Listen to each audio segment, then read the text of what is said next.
नमस्कार। आलू दैनंदिन जीवन रे आमर गोटे नीतिदिनिया खाद्य नीतिदिनिया नुहे सबु वक्त रे खाउथबा खाद्य सबु प्रकार छुआंकर आलू चिप्स टू आरंभ करी आमर आलू भजा एवं फिंगर चिप्स आदि एवं घरे बाहर जिमती आमर दोसा रे आलू दिया होची, बरा तरकारी रे आलू झोल खाऊचे, पूरी आलू झोल खाऊचे, आलू दम खाऊचे। आलू रो विभिन्न वेराइटी आम देश रे खाद्य करिक आम खाऊचे। से आलू ऊपर आज टिके कथा हबा। आलू प्रथमे आम देश को पोर्तुगीज माने आनिथिले एवं इंग्रेज माने याको भारत गोटा जाका स्प्रेड करथिले। प्रथमे नॉर्थ इंडिया रे से माने याको चलैथिले। दक्षिण पटे बॉम्बे साइड पटे से बटाटा बड़ा जिमती बिक्री हुए सेमती से माने पोर्तुगीज माने गोवा को आनिथिले। प्रथमे आलू बोली कहा जाए। आलू रो विभिन्न किस्म रही, सबु एरिया रे विभिन्न प्रकार रो ना देइकिरी आलू चले। से आलू रो गोटे क्वालिटी अछि जोटा को लो बनेटो बोली को, जहा फ्रांस रे मिले। फ्रांस रो से आलू क्वालिटी रो ना होची लो बनेटो। तो कहीं कि मुझे बाबद टिके आलोचना करने को आसछि, यार टिके पृष्ठभूमि आपन को दे दिए।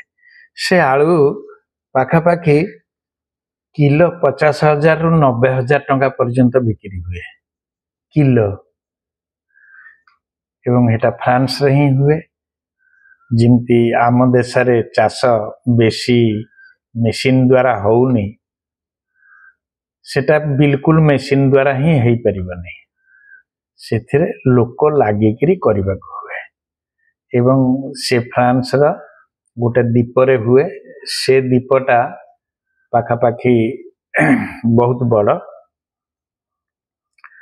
माने 25 किलोमीटर लंबा और 5.5 किलोमीटर। किंतु सबु जगह रे से आलू हुएनी, से मात्र 5 हेक्टर जगह रे से आलूटा हुए।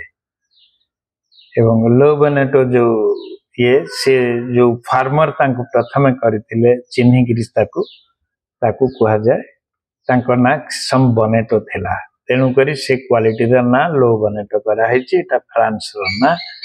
एवं से जो दीपपुंज 25 किलोमीटर रे 5 किलोमीटर ता भीतर मात्र 5 हेक्टर जगह रे माने पाखापाखि 25 एकड़ संपत्ति रे सेटा हुए। एवं सेटा मानुआली चाष हुए। लोक माने जिमती आम देश रे होछि सेमती ही चाष करा जाए।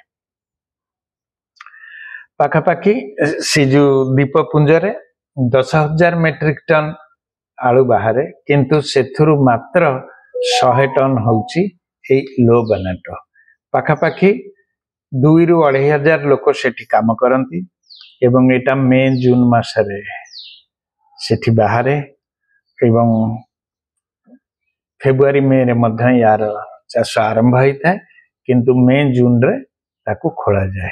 ताकू कोनोसी मेशिन लगे खोला जाए नी। ता चमड़ाटा एकदम पतला थाए, जो आलू चोपा हमें कहूछे। एवं सेटा से माने तेनु करी आलू चोपा मिसेइगिरी तरकारी करी खांती, जहार दाम मिनिमम 50, बेले बेले यह 90,000 को मध्य जाए। यार टेस्ट टिके खटा थाए, टिके मीठा थाए, टिके लुणी थाए एवं टेस्ट भी बहुत मजादार।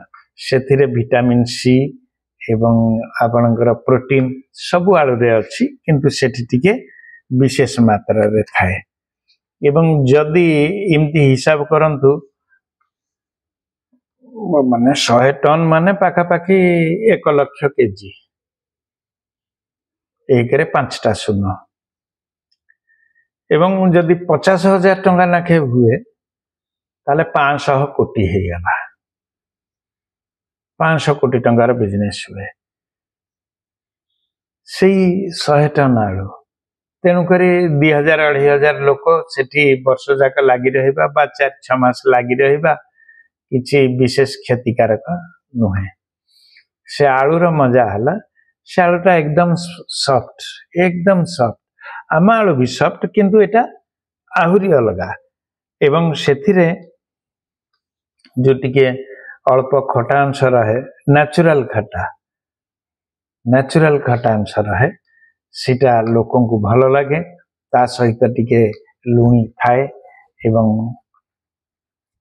मीठा भी लगे सेठिकार धनी लोक मैंने खाती लाइन लगे किणा जाए एवं सेथिरु आपणकर आपण संभ्रांत बा धनी परिवार कि नहीं तार गोटे मार्किंग मध्य आसे सोसाइटी रे गोटे आपणकर प्रेस्टीज आसे जिमती आमर एठी पनीपरिबा जिमती आंब पाखापाखि कहते जापान रो गोटे आंब 2,70,000 टंका किलो आमर आलफाउंज आम दशहरी चोषा यही सब जिनस आम खाऊे सेमती जी अधिक पैसा दे आणुची ताकू गोटे सोशल प्रेस्टीज मिलुची सेमती फ्रांस रो लोक माने लाइन लगे ताकू खाती एवं विदेश मध्य किछि किछि अति धनिक लोक माने अधिका पैसा दे विदेश को ताकू आमदानी करि नियंती से माने से आलू खाइबार सौभाग्य पाती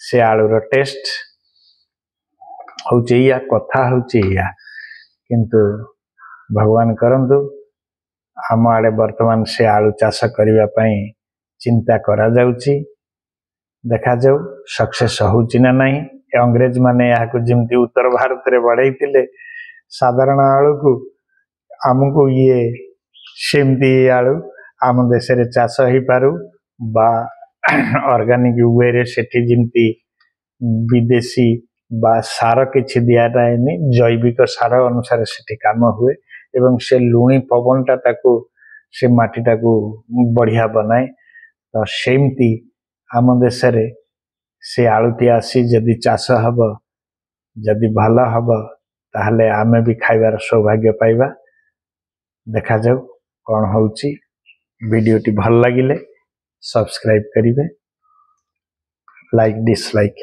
आपणकर रहुची नमस्कार।